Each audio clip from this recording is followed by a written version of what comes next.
Hi, my name is Anil Bhave, and I'm the Clinical Director of Orthopedic Rehabilitation at Advanced Orthopedic Rehab at Sinai Rehab Center, part of Rubin Institute of Advanced Orthopedics in Baltimore, Maryland. Today, I'm going to discuss in this video why we use neuromuscular stimulation for treatment of quadriceps atrophy in total knee arthroplasty or replacement patients. The purpose of this video is to discuss why, how, and what are our results of neuromuscular stimulation. What is the problem? The problem is patients lose up to 60% of the quadriceps strength after knee surgery. The reason that happens is in order to get hypertrophy or strength gain, one must work at 60 to 80% of 1 RM to get the hypertrophy or strength gains. But these high loads are very painful for postoperative patients and difficult to achieve. Our own study done in 2005, published in Journal of Bone and Joint Surgery, showed that one of the biggest problems for patients after total knee replacement in terms of functional problem at 3 months is quadriceps weakness. Up to 40% of the patients suffer from that. What happens is these patients are starting at a low level of quadriceps function. Our data that we looked at in Journal of Arthroplasty in 2014 shows that if you look at the quadriceps strength of patients, both males and females, it's about 50 to 60% weaker as compared to published normative values. So they're starting with a weak quadriceps to begin. And these quadriceps atrophy then leads to delay in recovery for the patients, prolonged rehabilitation, and additional costs. This is one of the publications that shows that up to 4,200 additional dollars are spent due to muscle weakness cost of care in total knee replacement patients. Why does quadriceps muscle atrophy happen? Well, it happens due to what we call arthrogenic muscle inhibition. So the joint has an effect on the muscle. And some of those factors are pain, joint diffusion, tourniquet time, and age. All these factors have a neurogenic influence on the muscle. And we'll show that better where inflammation, swelling, joint laxity, receptor damage can have a inhibitory influence on the motor neuron excitability of the quadriceps. And that causes what we call AMI or arthrogenic muscle inhibition. And however the patient tries hard to do a supraspinal influence, trying to contract the quadriceps, this inhibition results in AMI and the quadriceps don't function. And the only way to really advance that is to actually bypass it right here by adding a electrical stimulation to the nerve so that the AMI is bypassed and these factors don't play into picture. That is the fundamental reason why we believe that NMES and augmented exercise with NMES has a primary benefit and can negate the effects of arthrogenic muscle inhibition. What does tourniquet do? Well, if you use a tourniquet for more than 2 hours and if it's a high pressure due to patient being, like, let's say, hypertensive, then you're going to have more neurogenic inhibition. In addition to that, older patients have difficulty in getting the stronger contractions, while as younger patients can recruit more of their quadricep muscle, as has been shown previously in the literature. That female patients have a bigger problem. They have something called IMAT or intramuscular adipose tissue, which is very well illustrated here in a sedentary older patient. It shows that there's a lot of intramuscular adipose tissue. This is not a phenomenon seen in males, but only females. But with training and with exercises, you can reduce the amount of intramuscular adipose tissue as shown by this very elegant paper from a National Institute of Aging. So there are many reasons why you should have good quadricep function before surgery, and that. What are the common findings you see after surgery? Patients are unable to extend the knee fully. We call that a quad lag. Or they walk with abnormal movement strategy. They can't get their knee fully extended as they are walking, and they use their hip flexion to do the advancement of the limb, and that can become a permanent problem in terms of abnormal gait. Uh, our need of early reversal and prevention of quadriceps atrophy can lead to a better, faster, and cheaper rehabilitation. And that is what we are striving to do at Rubin Institute of Advanced Orthopedic Physical.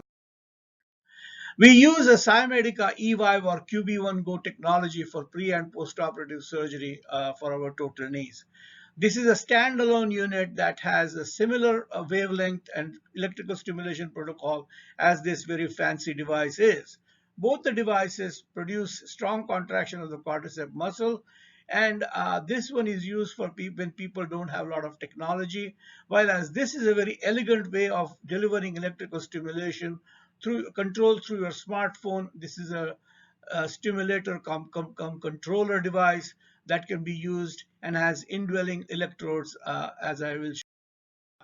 So the brace looks something like this. There are three electrodes, one for the proximal quads, one for the middle of the quads, and one for the vastus medialis. The controller is connected to the smartphone through Bluetooth. And in addition, there is a sensor here that can measure knee flexion as well as extension range of motion that has been particularly useful for motivating patients. Uh, Both the machines produce pretty strong contraction. Now, this is on a normal muscle, but we can produce strong contraction on most total knee patients that are less than 35 to 37 BMI. Above that, we have difficulty getting good and strong contractions.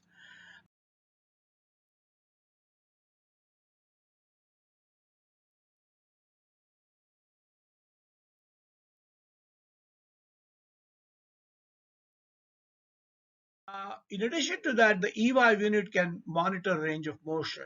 It can actually direct the patient to do knee flexion, active knee flexion and extension exercise, and those can be recorded on their smartphone and are for open in the clinician portal. So when the clinician goes on the portal, the clinician can see number of sessions the patient did, total number of times patient used in terms of times and minutes. Also can show the intensity that patients use, as well as their active extension and flexion, which I have used particularly well, directing the patients for achieving full extension at the knee as their goal actively, and then trying to get at least 90 degrees of flexion in the first 3 to 4 weeks and get 110 degrees by 6 weeks. If you train them and they are engaged, you tend to do better than when they are not engaged. And this portal has been very useful. What are our results? We looked at a group of patients. Initially, we did about 27 patients with EVIVE or QB1s, matched it with 26 patients control group from previous historical group. We matched the patients for BMI within 3 points, gender were all same, and age was within 5 years. So we tried to make a homogeneous group between the two to see what the effects of home NMES unit would be. And we published this in Annals of Translation Medicine. Look at it, how did we use it? We used it with, we asked the patient to take intensity to visible contraction and increase the intensity to maximal tolerance every 2 to 3 minutes, perform 3 sessions of 20-minute sessions per day, and we encouraged patients to do active contraction as the muscle stimulation was felt. In first quad setting or isometric quads, followed by short arc quad, followed by long arc quad or straight leg raise also. And if the patients felt fatigue, then we told them that every 2 or 3 contraction, one contraction should be active augmentation with the muscle stimulation, and the rest they could do at rest. This was very useful for activating the quadriceps faster in my. What are the results? Well, everything in yellow, I marked everything in yellow as effective change, and you can see we did several functional tests such as timed up and go, stair climbing time, single limb stance, quad lag, and 2-minute walking distance, as well as pain VAS scale for worst pain. And if you can see here in my table, uh, all of the parameters that are marked in yellow showed a significant, statistically significant improvement as compared to matching controls from our historical controls. What did not change much was active or passive range of motion. That didn't change a whole lot. It was not statistically significant. But the functional parameters and the pain was definitely different and improved in the NMES, home NMES group compared to that. Our protocol for this study was patients mostly came in 2 to 3 times a week for therapy in the first 4 to 6 weeks, and then they reduced their sessions even to 1 or 2 times a week. In addition to that, they always were recommended to do this NMES at least 3 times a day, 20 minutes, and more if they could. And many people did do. Functional results can be very rewarding. This is an example of a lady who is walking with a very good speed of more than 1.5 meters per second. She has full extension at the knee, a symmetrical step length, and she can even do ascending of stairs with not much grabbing at the handrail, and can go up and down the stairs. So that was impressive. So we recommend the use of muscle stimulation. We recommend that patients start before surgery. That's always recommended. They should do exercise with the stimulation at least 2 to 3 weeks in advance. It gets them used to the device, as well as it starts having some use of the muscle stimulation in terms of reducing atrophy. We recommend 3 sessions of 20 minutes are high intensity to produce strong contractions. Continue NMES within 3 to 7 days from surgery at 3 times a day again for 20 minutes. And as I said before, progress from quad setting to straight leg raise to longer quad, and sometimes even add straight leg raise to contraction, and do active contractions when stimulation is on and relax when stimulation is off. This is not always possible for some patients where they may feel some fatigue. And if that happens, we usually tell them to do one contraction with the stimulation and they take 2 contractions without active use. We recommend our patients to use NMES daily for first 6 weeks after surgery, also daily before surgery as long as they have it. And then we recommend 3 times a week for next 6 weeks. And then you use NMES as a retainer.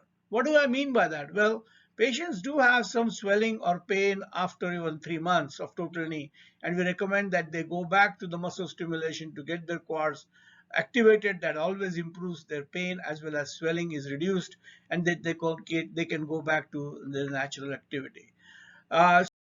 Overall, we have found NMES to be a very successful and useful adjunct to the total knee rehabilitation here at Sinai Rehab Center at Advanced Orthopedic Care that we follow here. Thank you very much.